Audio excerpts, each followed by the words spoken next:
that I go about building community in my courses, and I would say that it starts even before the semester begins. So before the semester begins, I send out an email to folks just to try to calm them down that the class is coming, it's going to start, here's what to expect, here's the syllabus, here's the textbooks if you don't know already, and and just making it clear that even though the class hasn't started yet, please feel free to contact me if you have any questions. I'm here to support you.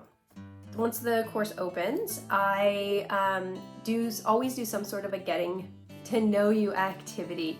And the one that I am really loving right now is the use of a program called Flipgrid.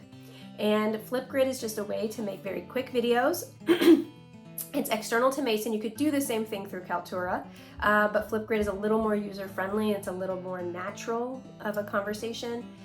So one of my activities with that right now that I am enjoying very much is using Flipgrid and asking students to post a quick introduction of who they are, and then to tell 2 truths and a lie about themselves. And then they post their very quick video. And as the instructor, you can set how long you want it to be, and then they can add stickers and fun stuff to their video.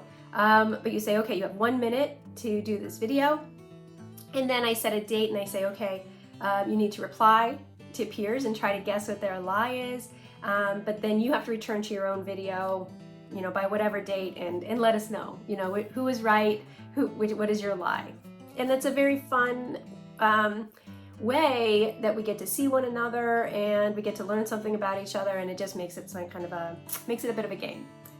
And so an activity like that always starts out my courses, and I will do that not on its own, but couch within like a getting started week or a activity within the larger beginning week.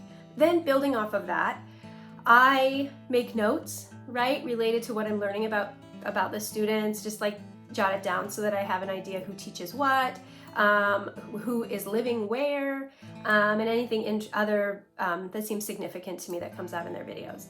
And then as I speak to folks via email, via feedback, I will draw on some of those things that I've learned about them, and it just makes a personal connection.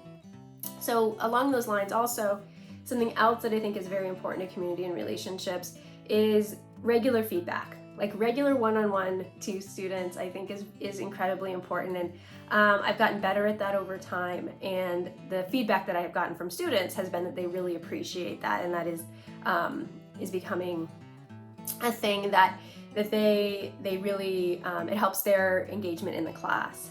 And also reiterating, contact me at any time. I also have a course questions forum that says, please, if you have questions that are good for the good of the group, post them in the course questions forum. And I encourage other students to answer those questions if they know the answer before I'm able to get to it.